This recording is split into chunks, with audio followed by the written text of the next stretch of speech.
It's the Real Estate Podcast, across every state, city and town of Australia. And welcome to another episode of the Real Estate Podcast, available on iHeartRadio and also Spotify and Apple Podcasts, or wherever you get your podcasts from. It is a Tuesday morning, the 21st of June. We are rocking through the month. July not too far away. Coming up in just a moment, we are going to be speaking with Sam Saad, all about Strata reports. Now, are Strata reports worth the money that they are written on? And how important are Strata reports for you when buying apartments? Well, we're going to find that one out with Sam very shortly. Also, if you haven't heard, we're giving away to one lucky Breakfast Club member a 2-night stay in the Hunter Valley with so many things that make up this prize package. Katie Lee from the Hunter Valley is here very shortly with some more details. The competition officially starts today, and every day we will give you a secret word, and you need at least 7 of these words to enter, and I have that secret word coming up in just a moment. It's the Main Centre forecast with propertybuyer.com.au. All right, let's look at weather around Australia on this Tuesday morning. As always, let's go to Sydney, expecting 1 or 2 showers developing and a high of 20 degrees. Melbourne, your showers today will ease, expecting 15. Brisbane, that is the place to be. Blue skies and sunshine with a high of 23. And in Perth, expecting a morning shower or 2 and your top of 20 degrees. Having a look in the history books this morning from 1975, cricket from Lords in London, the first major limited overs one-day international is played between the West Indies and Australia. And Australia goes down by 17 runs on the day. The player of the match was Clive Lloyd, who scored 102. We feature market updates, interviews and trends. It's your real estate podcast for breakfast. And let's cross to Katie Lee. She works in the marketing department at Hunter Valley Wines and Tourism Association. They've wonderfully put together this package for the Breakfast Club, and somebody is going to win this. Good morning, Katie. You've got another prize as part of this package to talk about. Oh, good morning, Craig. Thanks for having me back. It's so great to be back on and talking through these amazing prizes. And Katie, perhaps let's just do a bit of a recap. So you were staying at the Mercure Resort, Hunter Valley Gardens. Again, it's a 2-night stay, breakfast included, and you've got access to their on-site restaurant and on-site massage room. Yesterday, we also revealed that you've got a wine tasting experience with Julius Wines, the 2022 Cellar Door of the Year. That's incredible to start off with. And I can't wait to tell you what today's prize is. Okay, all right. So what is it? The prize inclusion for today, what we're going to reveal is that you get a Go-Karts Go experience. Go-Karts Go is the Hunter region's biggest go-kart track. It sits at 850 metres. So if you've got a need for speed, then Go-Karts Go is the experience for you. I can guarantee you that there's plenty of petrol heads that will just love to take that on board. Not only male, there are a lot of petrol female Australian women that just love to put the pedal to the metal. So that's great to add that into the package. You know what, Craig? I'm one of those females. So I have been out there on many occasions, and I can tell you now from first-hand experience, the track is fantastic. It's got everything you need. 100%, it is one of the best tracks I've been on.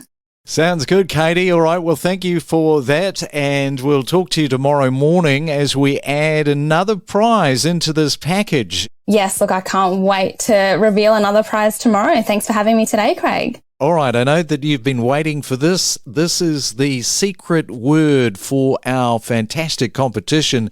The word is Mercure.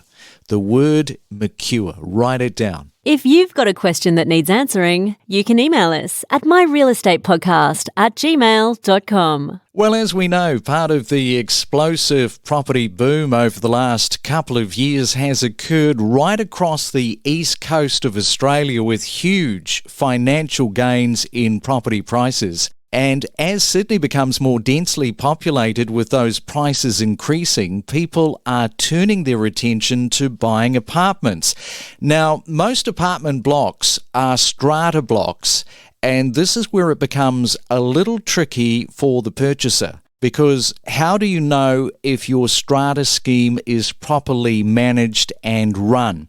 So we thought that this is a great topic to discuss as part of our property contracts and conveyancing series with Sam Saad, because he is the partner and owner of Clinch Long Woodbridge Lawyers at clw.com.au. Hey, good morning, Sam. Welcome back to the Real Estate Podcast. Morning, Craig. Thanks for having me back on the podcast again. It's a great talking point because more and more people are buying apartments simply because the entry point is lower, but that doesn't necessarily mean that it's going to cost less overall if the strata reporting is wrong, right? Yeah, that's correct, Craig. Let me explain to you first what the strata report is, and then, we can delve into further issues and questions around strata reports. A strata inspection report only applies if you're buying a strata-titled property, such as a commercial or residential unit or a townhouse within a complex. If you're buying a house or a freehold land, then you need a building inspection report, and a strata report won't apply. Strata schemes allow individuals to become the shared owners of a property. When you buy a strata-titled unit or a townhouse, you also become a part owner of not only the property itself, but also the common property around it. So the pool, laundry, lift, anything that's in that social space.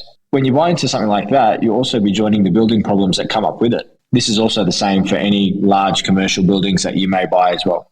These strata obligations are managed through a legal entity called the body corporate, or sometimes known as the owner's corporation. And basically, a strata inspection report is a full review of the owner's corporation records to understand how much money you're going to be spending in the future, what sort of scheme you're going into, and the financial and emotional stress that may come ahead if you are buying a property.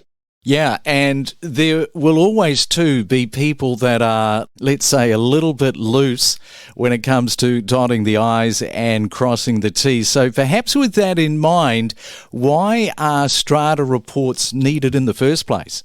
Yeah, that's a good question, Craig. Look, strata reports may cost you a few $100s each time you have to do it, and it gets frustrating for buyers sometimes when they're going to a number of auctions and, falling through. But if you're looking at it in a holistic picture, it's a negligible amount in comparison to the purchase price of your property. And sometimes unfortunate expenses you can incur in the future, if they're not picked up early, will be a lot more than that cost of that strata report. It's extremely important that you obtain one of these reports before you buy a property. It's like a relationship. Before you go into a relationship, you want to get to know someone. And it's the same with the strata complex. Before you buy in, you want to get to know what your neighbours are about, whether you can get along with everyone in the future. Are there any issues with the building? Because you're going to be seeing these people every day. So ultimately, the purpose of a strata report is to provide you with a full understanding of the situation you're walking into. By reporting on details such as current and past finances, insurance issues, building defects, as a buyer, you'll be much more informed and have a clearer picture of what you're going into before you buy a property. I'm sort of reminded of that saying, once I was blind, now I can see. And some people might not know all of the ins and outs of what a strata report covers. So perhaps let's step through that. The strata reports cover quite a bit of comprehensive information, a lot more than what a contract can tell you in relation to a building. Strata reports cover things such as strata roll information, the bylaws, if there's any evidence of disharmony in the strata scheme, if there's any legal proceedings in the building that are going on between any parties and the owner's corporation, the financial records, whether the sinking funds and the admin funds, which are the funds that basically support the building, if they're healthy or unhealthy, what the current levy amounts are, details of the committee, if there's any defect works or council orders against the building.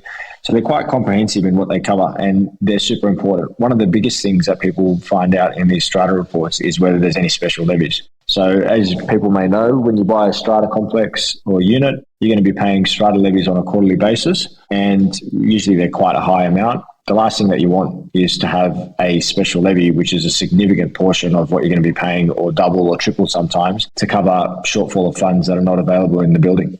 And I'm not sure if you can answer this or not, but what is more important, a strata report or a contract? This is a question I get asked all the time. These documents are both as important as each other, but they both serve different purposes. Whilst the contract governs the relationship you have with the buyer or seller when purchasing a property, the Strata report tells you the background about the property and the history of the building. Often, if a Strata report has disclosures about a bad fund management or significant long-term issues within the building, they're likely going to be significant additional expenses for you as the buyer, as additional levies may be raised by a Strata scheme. If a client came to me without a Strata report and only a contract, I would strongly advise them against buying a property, because you're more likely to get caught out with the things that are disclosed in the Strata report than matters that are contained in the contract. Contract are more disclosure matters and how the transaction is going to happen. A Strata report is going to be more about the property itself and what's going on in the background. And just before I let you go, just a real quick one. So important, isn't it, with the sinking fund? Because I have a friend that bought into an apartment not realising that the sinking fund was so small and there was some upcoming maintenance. So that's a real area of exposure to get burnt in. Yeah, I've seen a number of clients burnt in this space before where they haven't chosen to do Strata reports because the property market's been so hot and everything that they need to get done didn't get done in time, and they just wanted to be getting the property and just get into the market. And the emotions took over and they didn't think about these situations. And then the next thing they knew was they'd walked into a Strata building that had a very small sinking fund. The sinking fund is what's needed to maintain the upkeep of the major expenses of the building. And what happens is when you've got that sinking fund so low, the Strata Committee or the Owners Corporation will have to raise what they call a special levy to cover those costs. And if that happens, then ultimately all the owners in the building are going to have to front up additional costs on top of their quarterly levies that they pay already to cover that sinking fund and be able to pay. So if you don't do that few $100 check with a Strata report prior to going to an auction or buying a property. Yeah, that is a ouch moment for sure. Hey, thanks so much, Sam. Look forward to catching up in a couple of weeks' time. Thanks, Craig. Take care. We connect you to the best real estate information across Australia. The Real Estate Podcast.